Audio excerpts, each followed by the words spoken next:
नमस्कार दोस्तों। Saving scheme की दुनिया में आरबीआई एक बहुत बड़ा धमाका करने वाला है 1 जुलाई 2023 से।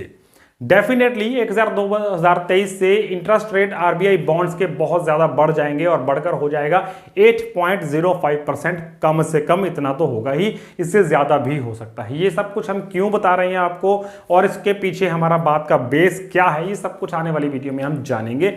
चलिए शुरू करते हैं दोस्तों। आरबीआई बॉन्ड्स, ये नाम आप सबने सुन रखा होगा। पहले 7.75% फिक्स रेट पर आए थे, उसके बाद इसका रेट फ्लोटिंग कर दिया गया था।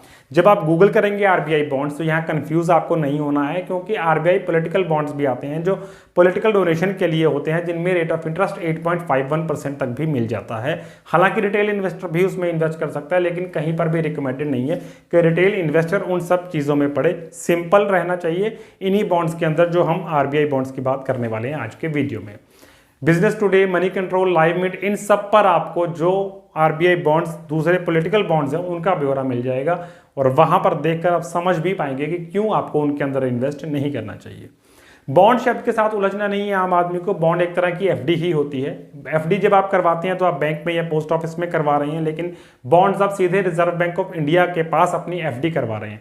टेक्निकली इसको बॉन्ड क्यों बोला जाता है, उसे एफडी क्यों बोला जाता है, इन सब चीज़ों में आज की वीडियो में नहीं जाएंगे। लेकिन बॉन्ड्स को एक बात जानकर चलिए कि गवर्नमेंट ऑफ इंडिया के द्वारा गारंटेड होते हैं, इसलिए 101% सेफ हैं। बॉन्ड और एफडी में, जो पोस्ट ऑफिस की एफडी है उसमें और रिजर्व बैंक ऑफ इंडिया के बॉन्ड में, कहीं भी सेफ्टी वाइज 1% भी कोई डिफरेंस नहीं होता। पूरी तरह दोनों चीज़ें सेफ होती हैं, इसलिए खुलकर इन्वेस्ट कर सकते हैं इसके अंदर आप। तो बॉन्ड्स की जो निवेश की उम्र की सीमा है वो कोई भी नहीं है। मिनिमम भी कोई उम्र नहीं है, मैक्सिमम भी कोई उम्र नहीं है। कोई भी भारतीय नागरिक इसमें इन्वेस्ट कर सकता है, कोई भी एचयूएफ इसके अंदर इन्वेस्ट कर सकती है। एनआरआई को फ्रेश इन्वेस्टमेंट की परमिशन नहीं होती है, लेकिन अगर एज एन इंडिविजुअल आपने इंडियन रेजिडेंट रहते हुए ये बॉन्ड्स परचेज किए थे, उसके बाद आपका एनआरआई स्टेटस चेंज हो गया, तो वो एनआरआई इसको मेच्योरिटी पीरियड तक होल्ड कर सकता है, लेकिन एनआरआई फ्रेश इन्वेस्टमेंट नहीं कर सकता इसके अंदर। ये बॉन्ड्स आपको भारत के पोस्ट ऑफिस की किसी भी ब्रांच में नहीं मिलेंगे। स्टेट बैंक ऑफ इंडिया ही इसका सबसे बड़ा एजेंट है, और भी बहुत सारे बैंक्स में मिल जाते हैं जिनके नाम इस समय आपकी स्क्रीन पर आ रहे हैं। आपको डिस्क्रिप्शन बॉक्स में भी हम सब बैंक्स का नाम अवेलेबल करवा देंगे। तो स्कीम का टेन्योर है 7 साल का। 7 साल से पहले आप इसको मैच्योर नहीं करवा सकते, लगभग लॉक ही नहीं मान के चलिए। प्री मैच्योरिटी होती है, लेकिन रूल्स टिपिकल हैं थोड़े से, उसके आगे जाकर वीडियो में उसको हम डिस्कस करेंगे। बॉन्ड्स के अंदर इन्वेस्टमेंट करने की कोई सीमा नहीं है। मिनिमम 1000 रुपये आपको इन्वेस्ट करने हैं, मैक्सिमम की कोई सीमा नहीं होती, ना ही नंबर ऑफ अकाउंट्स की कोई सीमा होती है। लेकिन इतना ज़रूर होता है कि एक अकाउंट में आप एक ही बार इन्वेस्ट कर सकते हैं। यानी अगर आपको और पैसा इन्वेस्ट करना है तो पहले खोले गए अकाउंट में टॉप अप नहीं होता, उसके लिए आपको नया अकाउंट खोलना पड़ेगा। नंबर ऑफ अकाउंट जितने मर्जी खोलिए और अमाउंट जितना जी चाहे उतना इसमें आप इन्वेस्ट कर सकते हैं। बैंक्स और पोस्ट ऑफिस में तो आपको ये बॉन्ड्स मिलेंगे ही, ऑनलाइन भी आप ले सकते हैं। www.rbi.org पर जाकर आप इसको डायरेक्ट ऑनलाइन बाय कर सकते हैं। ऑनलाइन या ऑफलाइन किसी भी तरह से रेट ऑफ इंटरेस्ट में कोई फर्क नहीं आएगा, वो सेम रहता है। कैश अगर आपको लेना है तो सिर्फ 20,000 रुपये तक ही आप ले पाएंगे, उससे ज़्यादा कैश परमिट नहीं होता इसके अंदर। बॉन्ड्स की रिसीट के रूप में आपको एक सर्टिफिकेट इशू किया जाता है। जैसे एफडी का आपको कागज़ मिलता है, ऐसे ही आरबीआई बॉन्ड्स का भी एक कागज़ मिलता है बैंक के द्वारा। लेकिन यहाँ पर लोगों को कन्फ्यूजन रहती है। एफडी का कागज़ प्रिंटेड होता है बैंक का, जो लगता है कि हाँ एक डॉक्यूमेंट हमें दिया गया, लेकिन ये जो आरबीआई बॉन्ड्स का सर्टिफिकेट है वाइट प्लेन पेपर पर दिया जाता है, जिस पर ब्लैक एंड व्हाइट स्याही के अंदर बैंक का नाम होता है, आरबीआई फ्लोटिंग बॉन्ड्स लिखा होता है, आगे उसका डिस्क्रिप्शन है, नीचे बैंक का स्टैंप और सिग्नेचर है। वो देखने में आपको लगेगा कि शायद ये कागज़ जाली है, ओरिजिनल नहीं है, लेकिन वही ओरिजिनल डॉक्यूमेंट है इसका। उसके अलावा इसका कोई डॉक्यूमेंट इशू नहीं होता। डीमैट फॉर्म में बीएलए अकाउंट यानी बॉन्ड लेजर अकाउंट के अंदर ये होल्ड किए जाते हैं। उन सब टेक्निकल चीज़ों में हम नहीं पढ़ेंगे यहाँ पर। आप सिर्फ इतना समझिए कि एफडी का कागज़ रंगीन होता है और इस बॉन्ड का कागज़ वाइट होता है। सिर्फ आपके पास एक एसएमएस आएगा आपके रजिस्टर्ड मोबाइल नंबर पर, वहाँ से भी आप वेरीफाई कर सकते हैं कि ये बॉन्ड आपका ओरिजिनल है या नहीं है, और जाकर आप अपने जिस भी ब्रांच में आपने किया था वहाँ पर कंप्यूटर के अंदर शो भी करने को कह सकते हैं कि हमारे बॉन्ड कहाँ रिफ्लेक्ट हो रहे हैं, वो एक बार हमें दिखाइए। इंटरेस्ट रेट की अब जो मेन बात है वो होगा 1 जुलाई से 8.05%। इस समय चल रहा है इसका इंटरेस्ट रेट 7.35%। जब आरबीआई बॉन्ड्स लाए गए थे उस समय ये बताया गया था कि इसका इंटरेस्ट रेट हमेशा एनएससी यानी नेशनल सेविंग सर्टिफिकेट के इंटरेस्ट रेट से 0.35% ज़्यादा रखा जाएगा। तो क्योंकि अब एनएससी का रेट ऑफ इंटरेस्ट बढ़ गया है, 7.70% हो गया है, तो 1 जुलाई से इस बॉन्ड्स का इंटरेस्ट भी बढ़ेगा। अब आप कहेंगे कि एनएससी का रेट ऑफ इंटरेस्ट तो आज बढ़ चुका है 1 अप्रैल से, तो बॉन्ड का रेट ऑफ इंटरेस्ट आज क्यों नहीं बढ़ा? क्योंकि एनएससी का रेट ऑफ इंटरेस्ट चेंज होता है हर 3-3 महीने बाद, यानी क्वार्टरली, और बॉन्ड्स का रेट ऑफ इंटरेस्ट चेंज होता है हाफ ईयरली, क्वार्टरली नहीं होता। अब जो रेट चल रहा है वो 1 जनवरी से लेकर 30 जून तक लागू है, यानी 7.35% 1 जनवरी से 30 जून तक बॉन्ड्स का लागू है।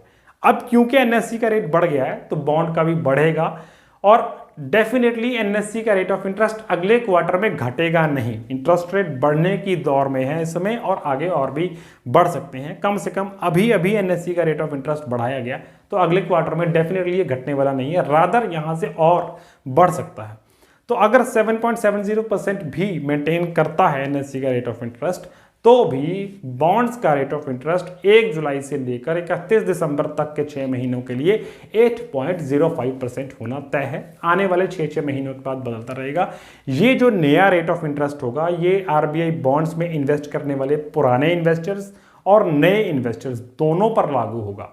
जिन्होंने 7.75% फिक्स रेट पर इन्वेस्ट किया था, उनका इन रेट से कोई ताल्लुक नहीं है। जिन्होंने फ्लोटिंग के अंदर इन्वेस्ट किया था, वो पुराने इन्वेस्टर और फ्रेश इन्वेस्टर्स दोनों पर यही चीज़ लागू है कि हर 6 महीने के बाद नया रेट आएगा, जो कि उनको अगले आने वाले 6 महीनों के लिए दिया जाएगा। रेट ऑफ इंटरेस्ट इसमें सिंपल होता है, क्वार्टरली कंपाउंडिंग नहीं होता, और ये रेट ऑफ इंटरेस्ट आपको पे करने की डेट्स फिक्स हैं 1 जनवरी और 1 जुलाई।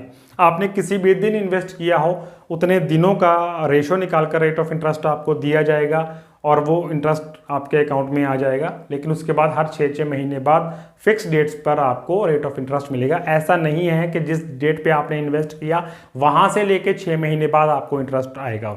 जिस दिन भी आपने इन्वेस्ट किया है, मान लीजिए आपने किया है इन्वेस्ट फरवरी के अंदर, तो फरवरी से लेकर पहले 30 जून तक का इंटरेस्ट 1 जुलाई को आपके अकाउंट में आ जाएगा। उसके बाद हर 6 महीने बाद तो रेगुलर आता ही रहेगा।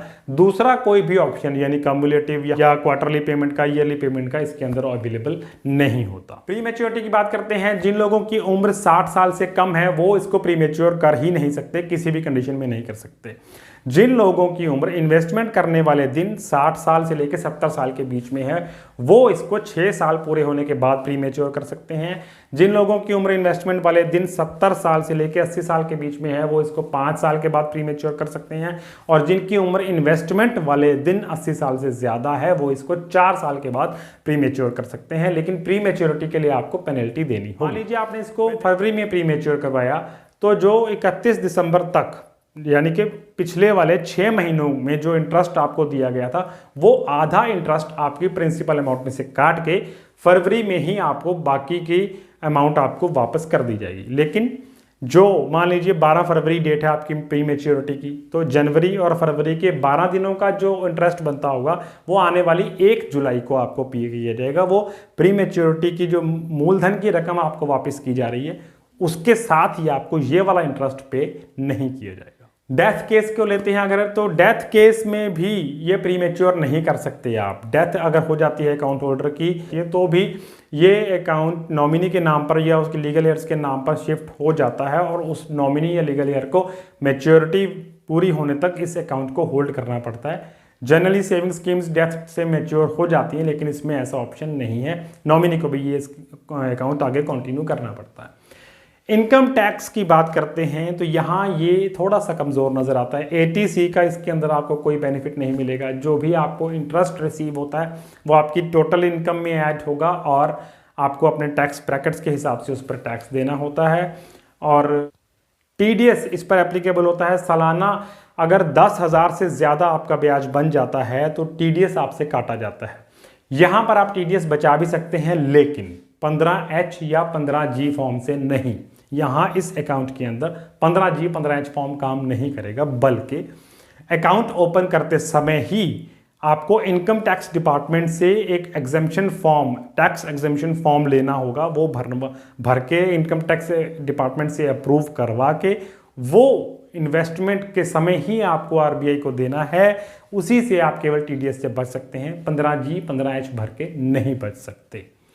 ये बॉन्ड्स कहीं पर भी ट्रांसफरेबल नहीं है, पर्सन टू पर्सन आप इसको बाय सेल नहीं कर सकते, या सेकेंडरी मार्केट में भी यानी स्टॉक मार्केट में कहीं पर भी इसको सेल परचेज आप नहीं कर सकते। लोन इसके ऊपर आपको अवेलेबल नहीं होता, कोलैटरल सिक्योरिटी के रूप में कहीं आप इसको नहीं रख सकते।